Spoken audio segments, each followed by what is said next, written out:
सभी विद्यार्थियों को नमस्कार। अपने इस YouTube चैनल पर आपका स्वागत है एवं अभिनंदन। हाँ तो विद्यार्थियों, आज हम संस्कृत भाषा से अपठित गद्यांश के कक्षा 8 से 12th तक के लिए प्रश्नोत्तर देखने जा रहे हैं। तो आज की हमारी भाषा रहेगी संस्कृत भाषा, और आज हम देखने जा रहे हैं अपठित गद्यांश, और अपठित गद्यांश से हम देखेंगे कक्षा 8 से 12 तक के प्रश्नोत्तर। तो शुरू करते हैं विद्यार्थियों आज का वीडियो। हाँ तो विद्यार्थी, देखते हैं गद्यांश।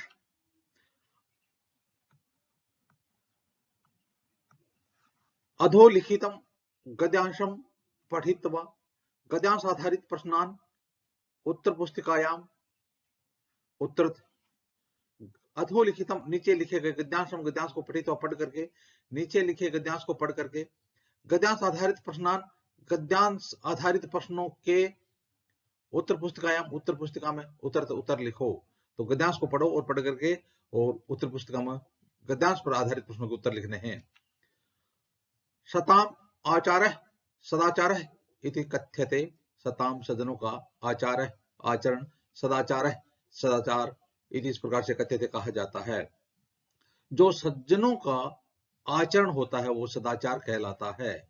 तो सज्जनों, जो सज्जन पुरुष होते हैं उसके द्वारा जो आचरण किया जाता है वो क्या होता है? सदाचार होता है।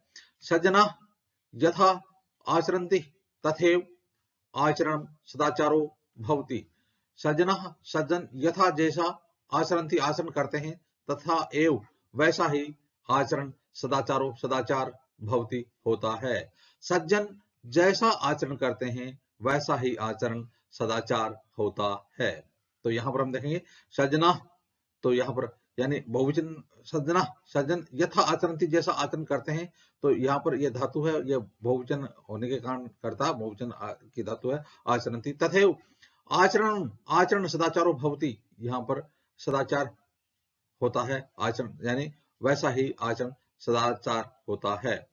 तो सज्जन जैसा आचरण करते हैं वैसा आचरण ही सदाचार होता है। ते सर्वैः सह शिष्टाचार पूर्वकम व्यवहारम कुर्वन्ति। ते वे सर्वैः सह, यहाँ पर तृतीय विभक्ति है, सह के योग में तृतीय विभक्ति प्रयोग किया गया।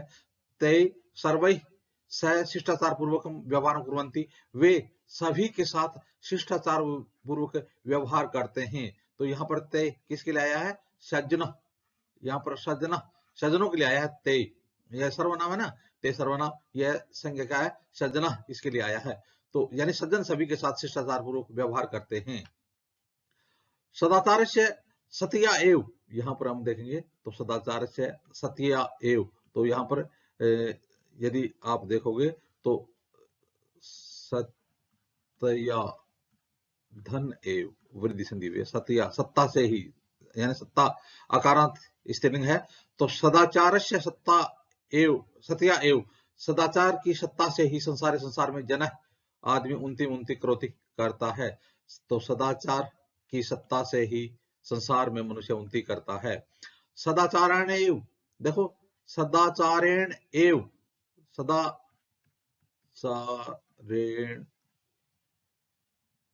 एव, यहाँ पर वृद्धि संधि है।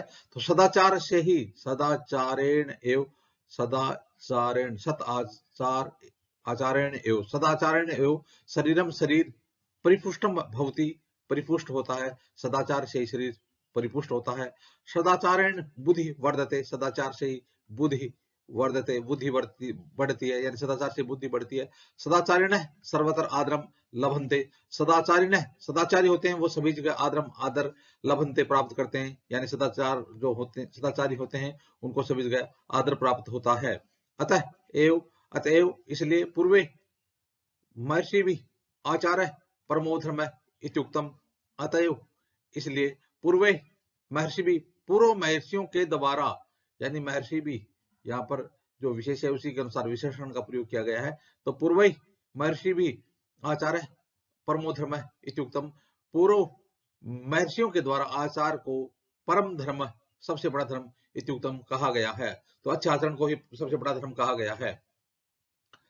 सदाचारेण एव, सदाचार से ही मनुष्य ब्रह्मचारिणो भवन्ति, ब्रह्मचारी होते हैं। सदाचार से ही मनुष्य ब्रह्मचारी होते हैं। तो इसी प्रकार से जो सदाचार का पालन करते हैं तो उससे ही मनुष्य ब्रह्मचर्य का पालन करते हैं, ब्रह्मचारी होते हैं। सदाचार भावना एव चतुर्वेदविदपि रावणो राक्षसः इति कथ्यते। सदाचार अभावनेन, सदाचार के अभाव से, अभाव से, सदाचार के अभाव, सदाचार धन अभावेन धन एव, सदाचार के अभाव से ही चतुर्विदपि चारों वेदों का ज्ञाता रावण भी राक्षस इति कथ्यते, राक्षस कहा जाता है। तो सदाचार यानी सदाचरण का अभाव होने के कारण चारों वेदों का ज्ञान होने पर भी रावण को राक्षस कहा जाता है। तो इस प्रकार से विद्यार्थियों हमने इस गद्यांश को पढ़ा। अब इस गद्यांश पर आधारित प्रश्नों के उत्तर देखेंगे। हाँ तो विद्यार्थियों,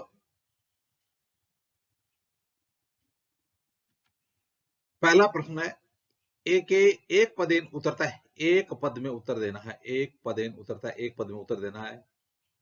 तो केशाम आचार्य सदाचार इति कथ्यते, केशाम किनका आचार्य आचरण, सदाचार सदाचार इति कथ्यते, सदाचार कहा जाता है। तो केशाम आचार्य सदाचार इति कथ्यते, किसका आचरण सदाचार कहलाता है? तो इसका उत्तर हो जाएगा ना, देखो, सत्ताम, सज्जनों का आचरण सदाचार इति कथ्यते, तो इसका हो जाएगा सताम। तो एक पद में उत्तर देना है। तो केशाम आचार्य सदाचार इति कथ्यते सत्ताम। दूसरा है केन बुद्धि वर्धते, केन बुद्धि वर्धते, बुद्धि किससे बढ़ती है?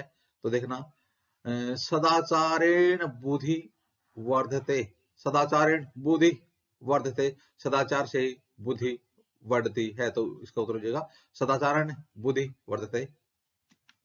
अगला है स कस्य सत्या एव संसारे जन उन्नतिम करोति, किसकी सत्ता से ही संसार में मनुष्य उन्नति करोति करता है?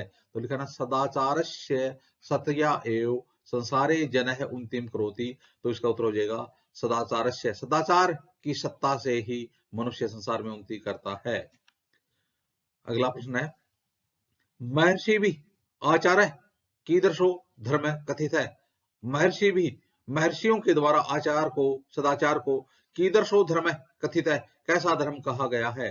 कीदृश धर्म, कैसा धर्म कहा गया है? तो हो जाएगा परम धर्म। देखना है ना कि अतः एव पूर्वे महर्षि भी आचार्य परमो धर्म, आचार्य परमो धर्म। तो कीदृश महर्षि भी आचार्य कीदृशो धर्म कथित है, परम धर्म कथित है। तो यानी परम धर्म कथित है।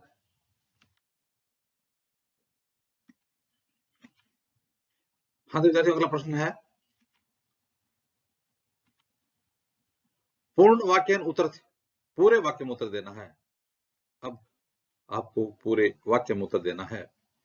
तो सज्जनः सर्वे सह कीदृशं व्यवहारं कुर्वन्ति, सज्जना सर्वे सह कीदृशं व्यवहारं कुर्वन्ति। सज्जन सर्वे सह, यहां पर सह के साथ में तृतीय विभक्ति। तो सज्जन सभी के साथ कीदृशम कैसा व्यवहार कुर्वन्ति करते हैं। तो सज्जन जो पुरुष होते हैं वो सभी के साथ कैसा व्यवहार करते हैं।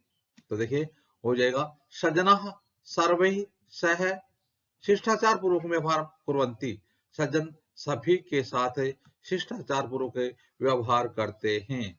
तो सज्जनः सर्वे सह कीदृशम व्यवहार कुर्वन्ति, सज्जनः सर्वे सह शिष्टाचार पूर्वक व्यवहारं कुर्वन्ति। ध्यान रखना, ते सर्वे सह शिष्टाचार पूर्वक व्यवहारं कुर्वन्ति। तो यहाँ पर ते सर्वनाम किसके लिए आया? सज्जना।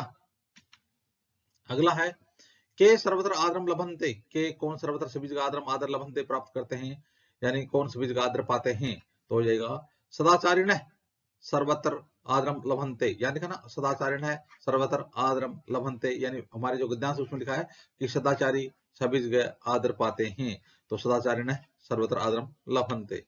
आगे है कथम चतुर्वेद विद्या अपि रावणो राक्षस इति कथ्यते, कथम कैसे चतुर्वेद विद अपि चारों वेदों का ज्ञाता रावण भी राक्षस इति कथ्यते, राक्षस कहा जाता है। तो कैसे चारों वेदों को जानने वाला रावण राक्षस कहा जाता है। तो हो जाएगा सदाचार अभावेन, सदाचार अभावेन, सदाचार के अभाव से चतुर्वेद विद अभी रावणो राक्षस कथित है। तो सदाचार के अभाव में चारों वेदों का ज्ञाता रावण राक्षस भी कहा जाता है। हाँ तो विद्यार्थी, हमारा अगला प्रश्न है, अस्य गद्यांशस्य समुचितम शीर्षकम लिखते। इस गद्यांश का समुचित शीर्षक लिखो। तो इस गद्यांश का आपके नजर में शीर्षक क्या होना चाहिए? तो इसका शीर्षक हो जाएगा सदाचारस्य महत्वम, सदाचार का महत्व। तो अस्य गद्यांश से समुचितम शीर्षकम लिखते। तो इस गद्यांश का समुचित शीर्षक क्या हो जाएगा? सदाचारस्य महत्वम।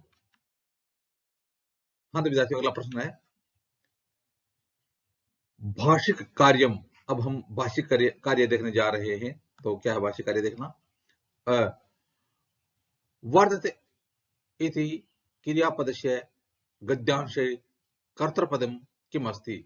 वर्धते बढ़ता है, वर्धते बढ़ता है, इति क्रियापदस्य इस क्रियापद का गद्यांश में कर्तृपदम कर्ता पद किम अस्ति क्या है? तो इसका हो जाएगा बुद्धि। यानी लिखा ना गद्यांश में कि सदाचारेण बुद्धि वर्धते, सदाचार से बुद्धि बढ़ती है। तो यानी यह वर्धते किसके लिए आया है? बुद्धि के लिए आया है। तो वर्धते इस क्रियापद का कर्ता पद क्या हो जाएगा? बुद्धि। अगला प्रश्न है, महर्षि भी इति विशेष्य पदस्य गद्यांशात विशेषण पदम चित्वा लिखत। यानी महर्षि भी इति, यानी महर्षि भी इस विशेष, यह विशेष है, विशेषण जिसकी विशेषता होता है वो विशेष होता है। तो इस विशेष पद का गद्यांश में विशेषण पद क्या है? इसके लिए क्या आया है? तो देखिए पूर्वे, क्योंकि यहां पर लिखा हुआ है जो गद्यांश उसमें लिखा है अतएव पूर्वे महर्षि भी आचार्य परमो धर्म इत्युक्तम। तो यहां पर महर्षि भी इस विशेष्य के लिए विशेषण क्या आया? पूर्वै। तो हो जाएगा पूर्वै, विशेषण पद हो जाएगा। अगला प्रश्न है, ते सर्वै सह शिष्टाचार पूर्वकम खालिस्तान इत्यतर ते सर्वनाम पद स्थाने संज्ञा पदम लिखत। तो यहां पर जो ते सर्वनाम पद है इसके स्थान पर संज्ञा पद क्या हुआ? यानी ते किसके लिए आया है? कि वे सभी के साथ शिष्टाचार पूर्वक व्यवहार करते हैं। तो आ जाएगा सजना, सजना। तो यहां पर ते सर्वे सह शिष्टाचार पूर्वकम। तो यहां पर जो सर्वनाम पद ते है इसके स्थान पर संज्ञा पद क्या हुआ? सजना। अगला प्रश्न है, मनुष्य इत्यस्य गद्यांशात विलोम पद चित्वा लिखत। तो मनुष्य इत्यस्य, मनुष्य इस पद का गद्यांश से विलोम पद चुन करके लिखना है। तो मनुष्य, तो इसके लिए एक पद आया है राक्षस, है ना, गद्यांश में आया ना। तो इसका उत्तर हो जाएगा मनुष्य इत्यस्य गद्यांशात विलोम पदम चित्वा लिखते। तो मनुष्य इसका जो विलोम पद हो जाएगा राक्षस, राक्षस। तो इस प्रकार से विद्यार्थियों आज हमने अपठित गद्यांश से प्रश्नोत्तर देखे। आगे आने वाली वीडियो में भी इसी प्रकार से हम संस्कृत व्याकरण संबंधित अध्ययन सामग्री देखते रहेंगे। आप भी अपने इस YouTube चैनल के साथ बने रहिए। वीडियो देखने के लिए धन्यवाद।